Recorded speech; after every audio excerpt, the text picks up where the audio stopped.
Hello!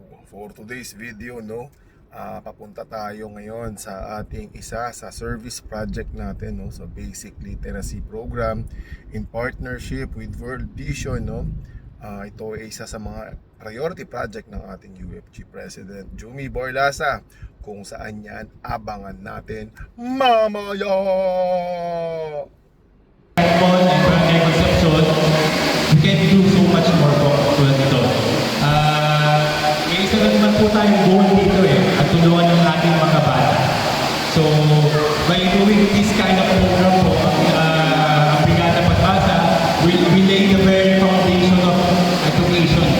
So, pag natuwa ng magbasa ang ating mga bata, they can progress with their studies.